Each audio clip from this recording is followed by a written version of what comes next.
Hello guys,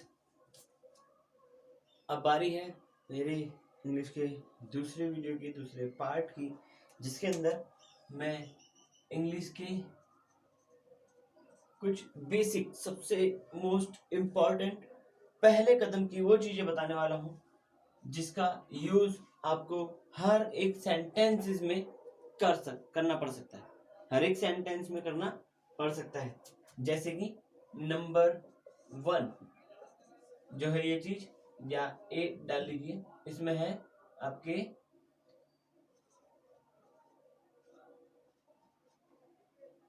subjects. इन subjects को हम कहते हैं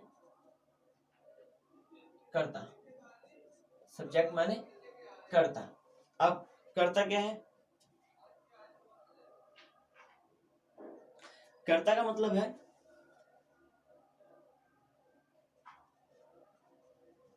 किसी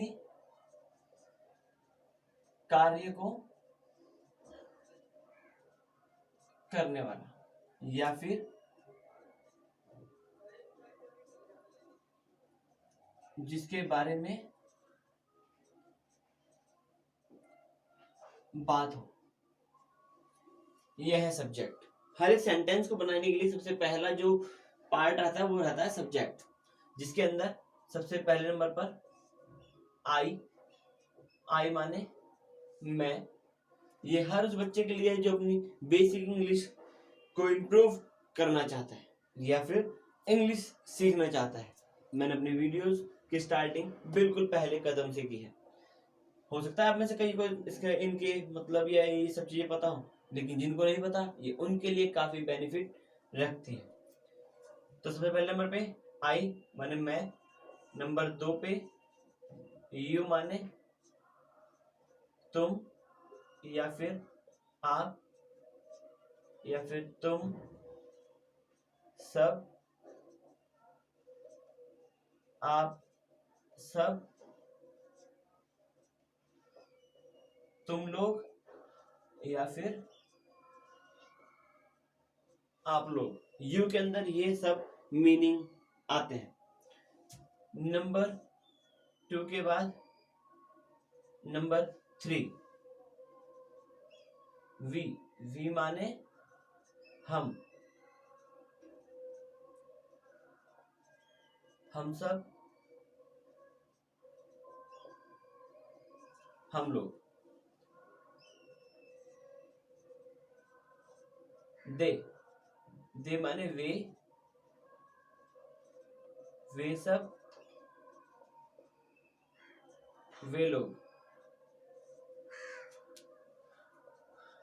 ही माने वह। 6 नंबर सी माने भी वह।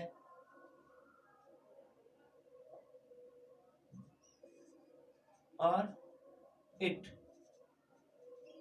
माने भी वह। अब हम देखते हैं कि सब्जेक्ट तीनों के अंदर ही वह का यूज हुआ है, तो जानते हैं इनके बीच का डिफरेंस, जिनके बेस पर इनको समझा जाएगा, जिनके बेस पर इनको समझना थोड़ा आसान हो जाएगा। जैसे कि ही माने होता है वह, लेकिन वह जिसका यूज होता है मैन के लिए, या फिर आप कह सकते हो बॉय के लिए, या फिर आप कह सकते हैं मैस्कुलिन जेंडर के लिए,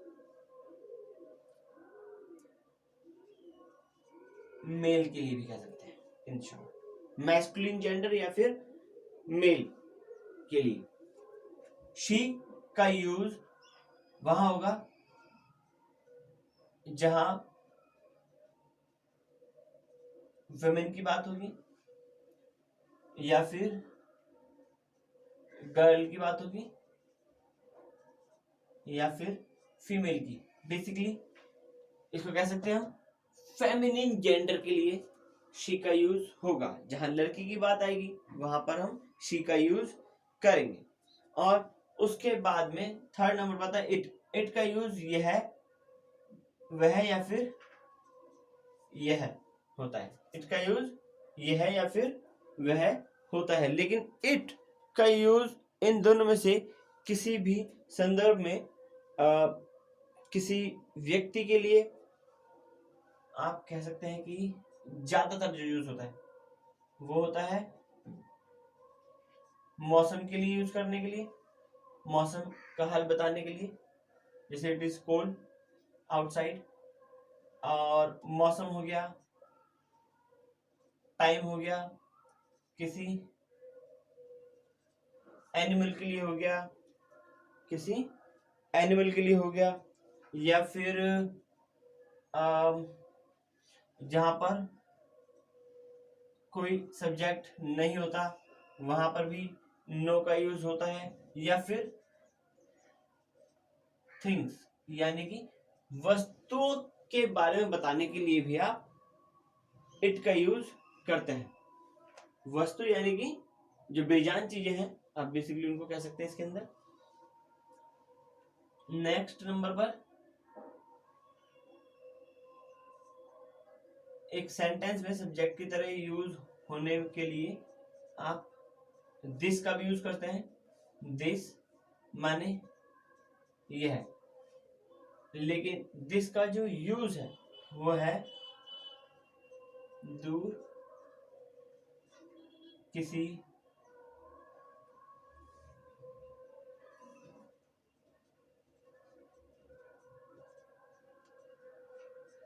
व्यक्ति, वस्तु या स्थान की ओर इशारा करने के लिए। अगर आप किसी चीज की ओर इशारा करते हैं तो आप दिस का यूज करेंगे, लेकिन कब? सॉरी, यह है नजदीक यानी कि पास। पास किसी चीज की ओर इशारा करने के लिए। पास जैसे कि मेरे पास पेन है तो this is a pen, board मेरे पास है तो दिस इज अ बोर्ड। लेकिन वहीं अगर चीजें ज्यादा हो, लगता है मैं भी थोड़ा नर्वस हो रहा हूँ इसलिए थोड़ी गलतियां हो रही है। दिस का यूज सिंगुलर के लिए होता है, लेकिन दूसरी तरफ है दीज। दीज माने ये, दिस माने यह है, दीज माने ये। जो यूज दिस का है वही यूज दीज का भी है, लेकिन इसका मतलब है पास,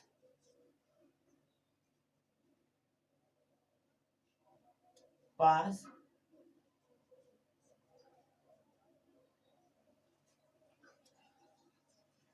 पास की वस्तुओं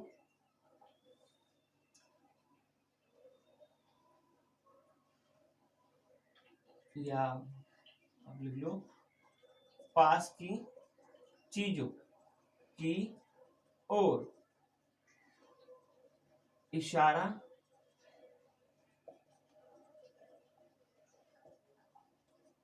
करने के लिए। जब हम पास किसी चीज की ओर इशारा करते हैं तो प्लूरल थिंग्स की ओर तो दीज लगता है। नंबर 10 पर दैट। दैट माने वह। अब देखो वह वह वह वह, चार जगह वह का यूज आ गया और मैंने आपको चारों का अंतर बताया है, जिसमें दैट का यूज दूर किसी चीज की ओर इशारा करने के लिए आप दैट का यूज करेंगे। जैसे मैंने बोला था दिस इज अ बोर्ड, क्योंकि ये पास में है, लेकिन फैन दूर है तो that is a fan. That is a fan. Gate दूर है तो दैट इज अ गेट, इस तरह से। लेकिन इसके बाद आता है दोज। दोज का मतलब वे। जहां दिस का यूज सिंगुलर के लिए होता है तो वहीं दोज का यूज प्लूरल के लिए होता है। तो इसका यूज हम कहा करेंगे? दूर की चीजों की ओर इशारा करने के लिए हम दोज का यूज करेंगे। तो हमारे पास जो चीज हो गई है वो है दिस, दैट, दीज और दोज। इसके साथ साथ दो और शब्द हैं जिनका यूज हम एज ए सब्जेक्ट भी करते हैं, जिसके अंदर आता है हेयर और there.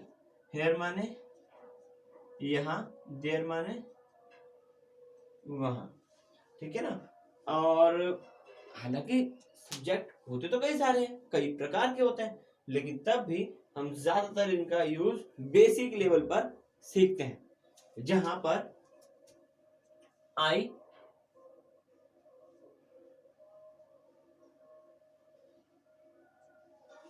We, you, they, he, she, it, इन सभी को अगर और डीपली देखा जाए और ध्यान दिया जाए अगर इन पर, तो आई जो है एक सिंगुलर सब्जेक्ट है, यू प्लूरल सब्जेक्ट है, वी प्लूरल सब्जेक्ट है, दे भी एक प्लूरल सब्जेक्ट है, ही थर्ड पर्सन सिंगुलर सब्जेक्ट है। अभी थर्ड पर्सन ये मैं आपको भी बताऊंगा। शी भी सिंगुलर सब्जेक्ट है, इट भी सिंगुलर सब्जेक्ट है, दिस सिंगुलर तो these plural subject, that singular तो दोज प्लूरल। यहां तक का डेटा आपके लिए जानना बेहद जरूरी था। ओके गाइस, इसके अलावा मैं एक छोटे से बॉक्स के थ्रू आपको एक और जानकारी देने की कोशिश करता हूं, जिसमें आते हमारे पर्सन, और उसके बाद में सिंगुलर और दूसरा प्लूरल। जहां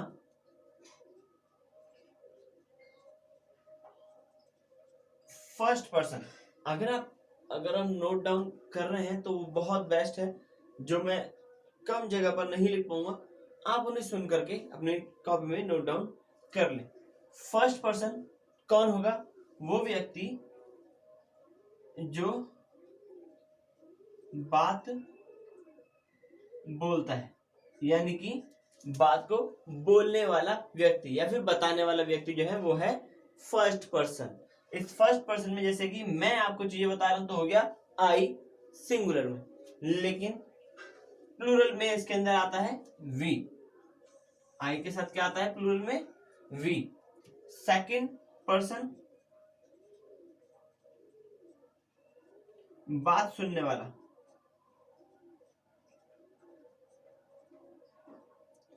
बात को सुनने वाला, जैसे मैं तुमसे बोल रहा हूं तो तुम हो गए दूसरा व्यक्ति यानी कि सेकंड पर्सन, यानी कि सेकंड पर्सन हो गया सिंगुलर में यू। जहां सिंगुलर में यू का मतलब सिर्फ तुम या फिर आप होगा, लेकिन वही यू का यूज प्लूरल में भी होता है, जहां यू का मतलब तुम सब या फिर आप सब या फिर तुम लोग या आप लोग हो जाएगा, जहां पर यू का यूज प्लूरल में उसके अलग मीनिंग के साथ होगा। वहीं जैसे कि मैंने यहां बोला थर्ड पर्सन सिंगुलर सब्जेक्ट, तो सिंगुलर सब्जेक्ट और ये रहा आपका थर्ड पर्सन। थर्ड पर्सन कौन है? जिसके बारे में बात हो। जैसे कि मैं तुमसे उन बच्चों के बारे में बात कर रहा हूं जो हमारे साथ नहीं जुड़ पा रहे, या जिनको हमारी साथ की बहुत जरूरत है, या वो हमारे दोस्त जिनको हमारी जरूरत है, या जो हमारे साथ नहीं है, या जो कुछ ना कुछ काम कर रहे हैं। तो हम जिनके बारे में बात कर रहे हैं वो हुए थर्ड पर्सन, जिसमें सिंगुलर के अंदर ही, शी, इट, राम, सीता, या फिर बॉय, या फिर गर्ल, या फिर कैट, या कोई बुक भी हो सकती है, या कोई भी एनीथिंग। बहुत सारी चीजें इसके अंदर सिंगुलर में आती हैं, लेकिन प्लूरल में वही दे माने दे माने वे सब वे लोग। तो प्लूरल में हो गया वे। जब हम उनकी बात करें तो दे आता है, दे, या फिर राम एंड श्याम। अब देखो मैंने एंड के साथ में दो सब्जेक्ट को, नाउन को जोड़ दिया। जब दो नाउन, पहले मैंने क्या लिखा था? राम अलग लिखा था, सीता अलग लिखी थी, लेकिन यहां पर राम एंड श्याम, जब मैंने दो चीजें एक साथ लिखी है।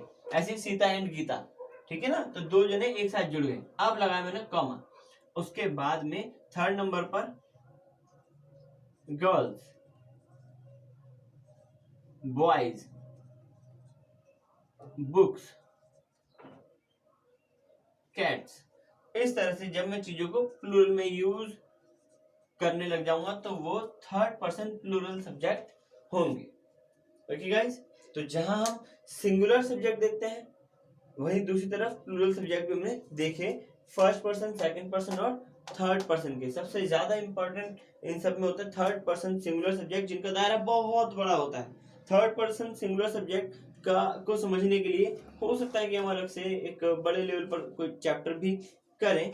हालांकि वो आता तो एडवांस प्लस के लेवल में है, लेकिन तब भी आपको समझाने के लिए गाइस हम सेंटेंस को समझने के लिए चीजों को करेंगे एक दिन जरूर करेंगे।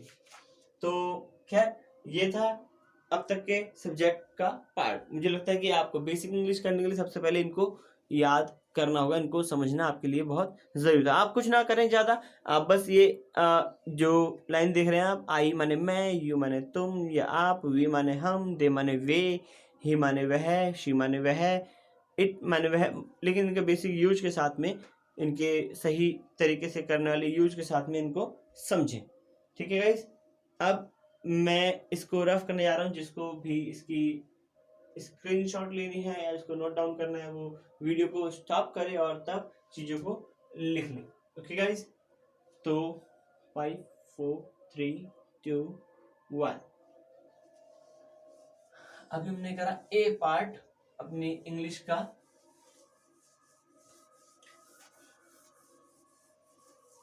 अब करते हैं गाइस सेकंड पार्ट, जिसकी हमें काफी जरूरत पड़ेगी। पर जो बच्चे बेसिक इंग्लिश सीखने जा रहे हैं, जिन्होंने पहले इंग्लिश को इस तरह से नहीं सीखा, उनके लिए मैं आज का ये पहला पार्ट कराने जा रहा हूं।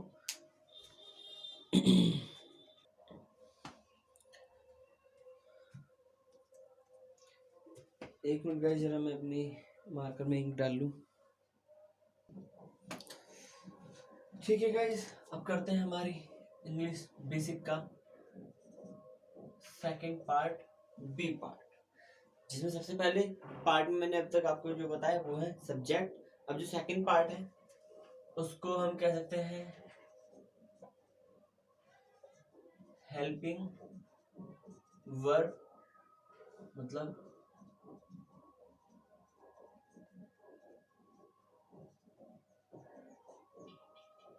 सहायक क्रियाएं, या फिर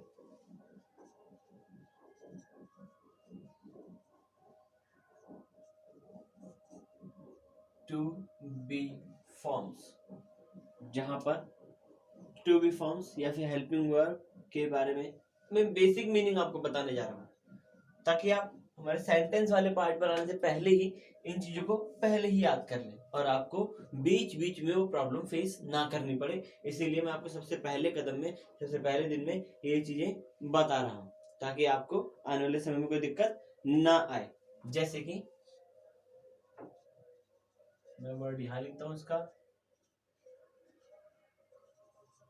और मीनिंग यहाँ लिखता हूँ। जैसे कि नंबर 1 पे आता है इज माने, या हम करते हैं शुरुआत एम से। एम माने हूँ। नंबर 2 इज माने है। Number 3 are. Number 4 was. Are मतलब है या फिर हो। वॉज मतलब था या फिर थी। नंबर 5 वर मतलब थे या फिर थी। थे या फिर थी। और इसके बाद में वॉज वर के बाद नंबर 6 में हैज, जिसका मतलब पास है, रखता है या फिर रखती है या फिर चुका है, चुकी है। चुका है, चुकी है मतलब किसी चीज का होना। वैसे तो बी का मतलब ही होना होता है, तो मैं होना यहाँ पर नहीं लिख रहा, ठीक है। जो किसी चीज के होने का बताते हैं वो ये सारी चीजें वो हैं, ठीक है।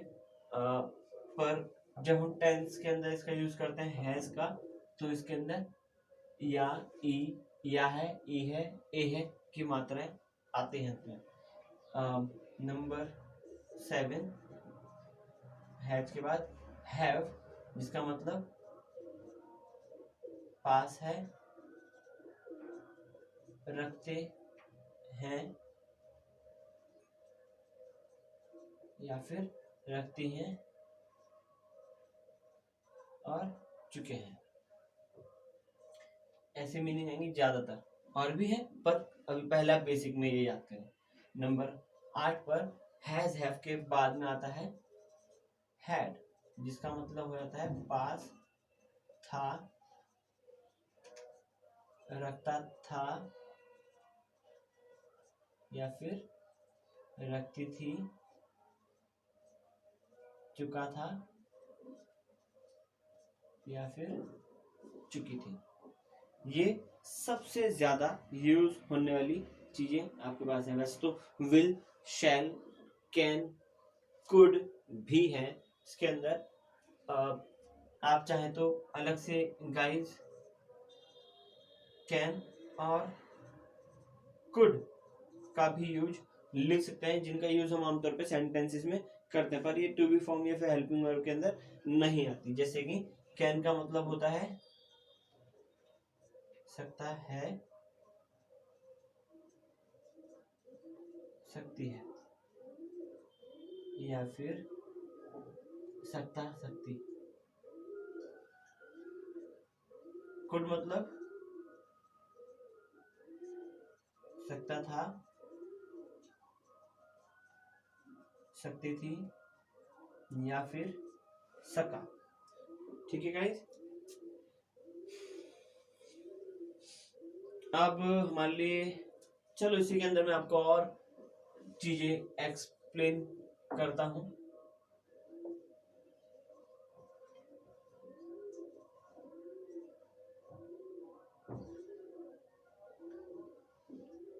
मीनिंग हो गया, लेकिन एम और एज, एम तो सिर्फ और सिर्फ कहीं भी यूज होगा, चाहे प्रेजेंट में चाहे पास्ट में, तो ये आई के साथ ही होगा। ठीक है गाइस, लेकिन यूज विद, अगर मैं सब्जेक्ट के साथ इसके इनके यूज की बात करूं तो एम का यूज आई के साथ होगा, जबकि इज का यूज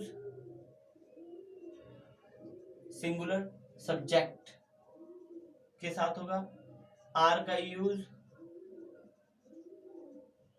प्लूरल सब्जेक्ट के साथ होगा, वॉच का यूज सिंगुलर सब्जेक्ट के साथ, तो वर का यूज प्लूरल सब्जेक्ट के साथ, हैज का यूज सिंगुलर सब्जेक्ट के साथ, तो हैव का यूज प्लूरल सब्जेक्ट के साथ होगा। और हैड का यूज किसी भी सब्जेक्ट के साथ आप किसी भी टेंस में यानी पास्ट टेंस में कर सकते हैं। तो हैड का यूज एनी सब्जेक्ट चाहे सिंगुलर हो चाहे प्लूरल हो, आप किसी के साथ भी इसका यूज कर सकते हैं। कैन और कुड का यूज भी आप एनी सब्जेक्ट के साथ कर सकते हैं, एनी सब्जेक्ट कह लो या फिर ऑल सब्जेक्ट, और इन दोनों का यूज भी आप एनी सब्जेक्ट या फिर ऑल सब्जेक्ट के साथ आप कर सकते हैं।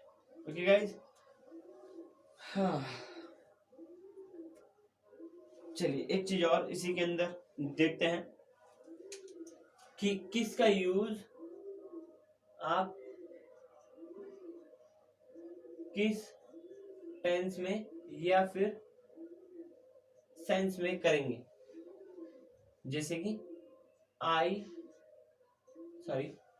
एम इज आर का यूज आप प्रेजेंट टेंस या फिर सेंस में करेंगे, क्योंकि हम जब इस एम आर के यूज सीखेंगे तो वो टेंस नहीं होंगे, वो सेंटेंसेस होंगे, तो इसीलिए मैंने प्रेजेंट लिखा बस। ठीक है, ये करेंगे हम प्रेजेंट में। वॉज और वर का यूज हम पास्ट सेंस में, वर्तमान यानी कि जो चीज अभी चल रही है वो भी प्रेजेंट की, पास्ट यानी कि भूतकाल की यानी कि जो बीत चुका। जैसे कि वह डॉक्टर था, मतलब था, अब नहीं है। ही वॉज अ डॉक्टर, वह डॉक्टर था अब नहीं है। बट हम कहें ही इज अ डॉक्टर, तो वह अभी डॉक्टर है, वर्तमान समय में भी है, तो इसलिए हम इज का यूज वर्तमान के लिए और वॉज का यूज पास्ट यानी बीते हुए समय के लिए करेंगे। ऐसे ही हैज और हैव का यूज हम सब्जेक्ट के अकॉर्डिंग प्रेजेंट सेंटेंसेस में करेंगे, और वही हैड का यूज हम पास्ट सेंटेंसेस में करेंगे। कैन का यूज हम प्रेजेंट के सेंटेंस में करेंगे, और जबकि कुड का यूज हम पास्ट के सेंटेंसेस में करेंगे। ठीक है गाइस, मुझे लगता है कि मैं काफी हद तक आपको बताने में, इन चीजों को समझाने में और एक्सप्लेन करने में सक्षम रहा हूँगा। तो अब हम तीसरा पार्ट और अगला पार्ट करेंगे इसका अंग्रेजी का, और सेंटेंस का तीसरा इंपॉर्टेंट भाग जो हम सबसे ज्यादा यूज करते हैं, ये जिनकी जरूरत हमें सबसे ज्यादा करनी पड़ती है, वो है WH फैमिली वर्ड्स, जिनको हम क्वेश्चन वर्ड्स भी कहते हैं। तो उम्मीद है कि आप इसकी स्क्रीनशॉट ले चुके होंगे या फिर इसको नोट डाउन कर चुके होंगे। हाथों हाथ नोट डाउन करने की बात ही अलग है, बाद में काम छोड़ने पर या स्क्रीनशॉट करने पर वो सिर्फ रखा रह जाता है। इसलिए कोशिश करें कि आप हाथों हाथ ये काम कर लें, या फिर समय निकाल के आप तभी बैठें जब आपके पास टाइम हो और आप सीधा पूरा काम कर सकें, आपका पूरा कॉन्सेंट्रेट एक चीज पर एक बार में रह सके। So done this part. अब मैं इसको रफ करता हूं और हमारे बेसिक का थर्ड एस्पेक्ट लेकर के चलता हूं।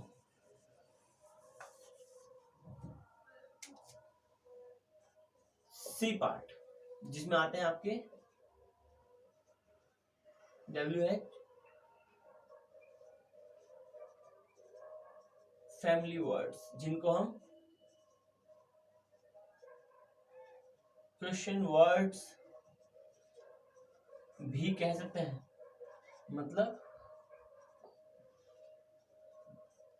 प्रश्नवाचक शब्द, वो शब्द जो प्रश्न पूछने का काम करते हैं।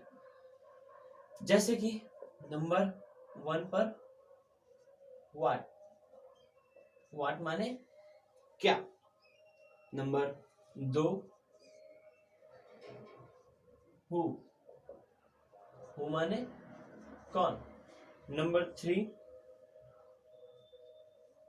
वाई, वाई माने क्यों। नंबर 4 वेयर, वेयर माने कहाँ। नंबर 5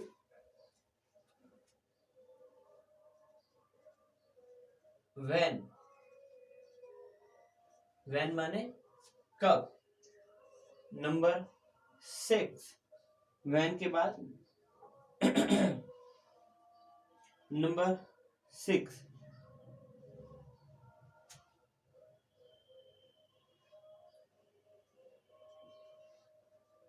हाउ, हाउ माने कैसे। नंबर 7 whom, WHOM,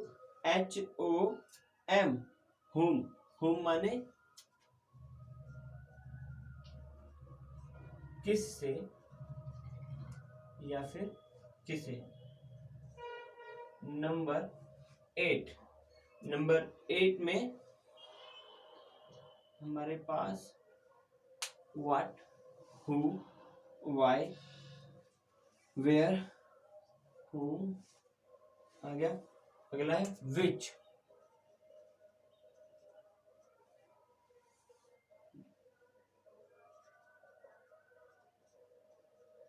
which माने कौन सा।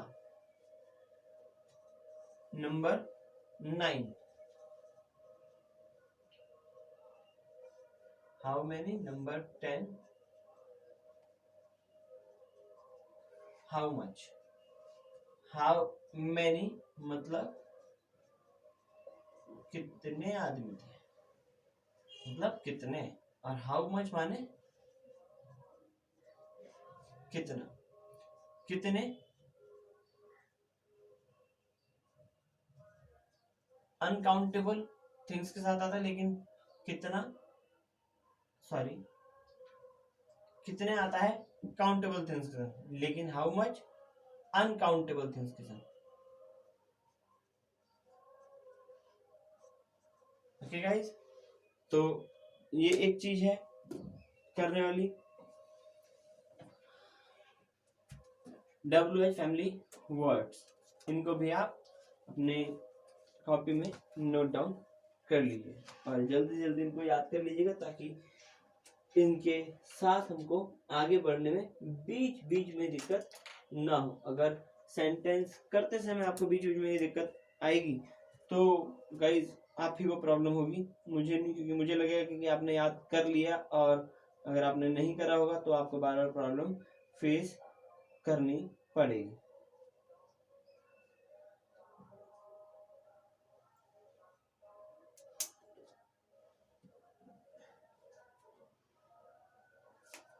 एक और ऐड कर ले इसके अंदर, whose, whose माने किसका।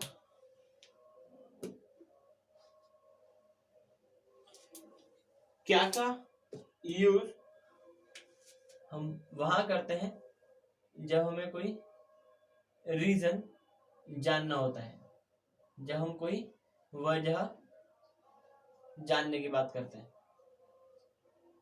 कौन का यूज हम किसी व्यक्ति के बारे में जानने के लिए करते हैं। वाई भी हम रीजन जानने के लिए यूज करते हैं, यानी कि वजह जानने के लिए। वेयर हम किसी स्थान यानी कि प्लेस के बारे में जानने के लिए करते हैं। व्हेन टाइम यानी कि समय जानने के लिए करते हैं। हाउ का यूज हम प्रोसीजर यानी कि एक तरीके को जानने के लिए करते हैं। कोई तरीका जब हमें पूछना हो तो वहां पर हम हाउ का यूज करते हैं। एक तरह से प्रोसीजर को समझने के लिए करते हैं। और whom किससे या फिर किसे, which माने कौन सा। जब हमें हमें हमें जब कई सारी चीजें हमारे पास में है तो हम वहां पर उनमें से जानने के लिए कि कौन सा वाला पेन तुम्हारा है, तो हम एक तरह से चॉइस या सिलेक्शन के बारे में पूछने के लिए तब इनका यूज करते हैं। और जब हमारे पास कई सारी चीजें होती हैं तो हम उनमें से कुछ के लिए जानने के लिए कितने या कितना का यूज करते हैं। और whom का यूज भी हम किसी व्यक्ति के बारे में किससे किसका संबंध है उसको पूछने के लिए करते हैं। ठीक है गाइस, उम्मीद है कि आप ये चीजें समझ गए होंगे। पहले इसको नोट डाउन कर लीजिए आप। इन्हीं शब्दों का यूज, इनमें से कुछ शब्दों का यूज कहीं ना कहीं एडजेक्टिव या प्रोनाउन के रूप में भी होता है। तो जब हम वो चैप्टर करेंगे तो और डिटेल में इनको जानेंगे, पर अभी आपको बेसिक मीनिंग याद कराने के लिए मैंने आपको सबसे पहले ये चीजें कराई हैं। अब मैं इसका डी पार्ट और लास्ट पार्ट आज का कराऊंगा बेसिक में, और वो है कुछ प्रीपोजिशंस जिनके बेसिक मीनिंग ऐसे ही आपको याद होने चाहिए, जो आपके काफ़ी हद तक आपके लिए हेल्पफुल रहेंगे, जो आपकी काफ़ी हद तक मदद करेंगे चीज़ों को करने में, बनाने में। तो गाइस अब आपके सामने हैं कुछ प्रीपोजिशंस जिनके हालांकि यूज तो बहुत सारे हैं, और अगर बहुत डीपली जाया जाए तो कई बार बच्चे इनको लेकर के बहुत ज़्यादा कंफ्यूज भी हो जाते हैं। और मेरे हिसाब से आपको सबसे पहले इनके बेसिक मीनिंग याद कर लेने चाहिए, उसके बाद में यूज की बात आती है। तो जब आप चैप्टर करेंगे तो और डिटेल में इसको जानेंगे, और कई सारी चीज़ों का यूज आप करते हुए सीखेंगे धीरे धीरे, मतलब सेंटेंसेस के थ्रू प्रैक्टिस करते समय भी सीखेंगे कि कब किस तरह से किस रूप में और किस मीनिंग के रूप में इनका यूज किया जाएगा। तो सबसे पहले नंबर पे है इन। वैसे मैंने इनको सबसे पहले इसलिए लिख दिया ताकि हमारी वीडियो ज्यादा लंबी ना हो, क्योंकि गाइस मुझे लिखने में टाइम लग गया था, इसीलिए मैंने इनको पहले ही लिख लिया ताकि आप इसको तुरंत उतार लें और हमारी वीडियो ज्यादा लंबी ना हो, तो आप क्या है थोड़ा सा जल्दी भी अपना टाइम बचा सकते हैं इसको करने के लिए। सबसे पहले नंबर पे इन माने मैं, यानी किसी चीज के अंदर। ऑन माने ऊपर या किसी चीज पर। एट माने पर, लेकिन ये एक निश्चित समय या एक निश्चित स्थिति के लिए यूज होता है। फ्रॉम से, जब कोई चीज किसी से होती है, संबंधित होती है, तब हम फ्रॉम का यूज करते हैं। ऑफ, इसका भी यूज संबंध के लिए किया जाता है, लेकिन फ्रॉम का यूज जब कोई चीज कहीं से आती है तो फ्रॉम का यूज करते हैं। ऐसे ही हमारे पास एक वर्ड आता है टू, जैसे कि हम बोलते हैं बॉम्बे टू गोवा, जब हम कहीं से कहीं जाते हैं तो टू का यूज करते हैं, लेकिन जब कोई चीज कहीं से आती है तो फ्रॉम का यूज करते हैं। ऐसे ही बाय मतलब द्वारा, फॉर मतलब के लिए, विद मतलब साथ, आफ्टर मतलब बाद या के बाद, बिफोर माने पहले, अमंग यानी कि दो से ज्यादा के बीच में अमंग का यूज किया जाता है। टू से अभी मैंने बता दिया। TOO टू का यूज भी के लिए किया जाता है, जैसे मी टू। बिटवीन का यूज दो के बीच में किया जाता है। अबाउट का यूज जब हम किसी के बारे में कोई बात करते हैं तो अबाउट। अक्रॉस यानी कि बीचों बीच। ऐसी नेक्स्ट है थ्रू, थ्रू मतलब के बारे में या फिर आर पार। अगेंस्ट यानी कि किसी चीज के विरुद्ध या फिर किसी के सामने या फिर किसी के बीचों बीच। अप यानी कि ऊपर की तरफ या ऊपर। और अलोंग साइड या फिर अलोंग माने समानांतर या फिर साथ साथ। बिसाइड माने पास में, लेकिन बिसाइड्स जहां एस लग गया उसका मतलब होता है अतिरिक्त या फिर इसके अलावा या किसी चीज के अलावा। अपॉन यानी कि ऊपर से, जो गति की अवस्था में यूज किया जाता है। इनटू माने बाहर से अंदर की अवस्था में, लेकिन गति की अवस्था में या फिर परिवर्तन की अवस्था में, जब हम किसी चीज को कन्वर्ट करते हैं किसी चीज में तो हम इनटू का यूज करते हैं। नेक्स्ट है अराउंड, यानी जब कोई चीज किसी के इर्द गिर्द घूमती है या फिर इर्द गिर्द।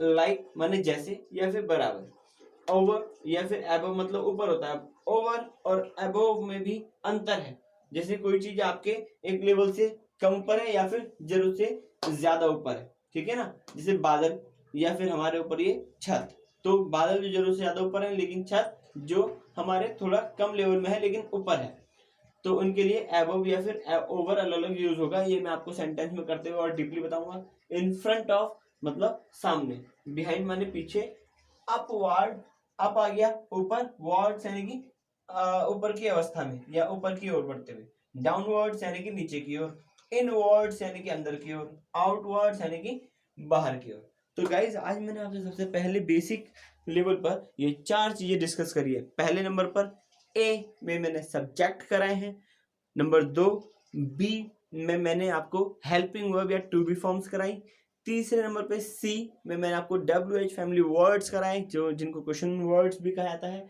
और डी जिनको प्रीपोजिशंस कहा जाता है, यानी कि आपके ये मेन 4 पार्ट सबसे पहले बेसिक इंग्लिश या आपकी बेसिक इंग्लिश की क्लास को करने के लिए आपके लिए हेल्पफुल रहेंगी। तो गाइस मेरे आपसे रिक्वेस्ट है प्लीज कि आप भले ही थोड़ा सा टाइम दें पर इन चीजों को जरूर जरूर जरूर याद कर लें, और ये चीज आपकी लाइफ में आपके हर एक कदम पर बहुत से सेंटेंसेस में ज्यादातर यूज होते रहेंगी, बार बार यूज होते रहेंगी। तो कम से कम आप कह सकते हो 60 to 80% इनका यूज सबका रहता है, 90% भी कह सकते हैं। इसीलिए आप सबसे पहले इन चीजों को याद कर लें, ये आपके लिए फायदेमंद होगा। तो इसी के साथ guys thank you so much, मिलते हैं अपनी अगली वीडियो में, अगली क्लास में। सो अगर आपको अच्छा लगा हो तो प्लीज लाइक करें वीडियो को और अपने सभी दोस्तों के साथ भी बांटें ताकि उनको भी नई चीज के बारे में पता चले, या जिनको जो सच में कमजोर है या लगता है कि सीखना चाहते हैं तो प्लीज उनको भी बताएं ताकि उनका भी फायदा इससे हो सके। Thank you so much guys, channel को सब्सक्राइब करना ना भूलें guys. Thank you so much.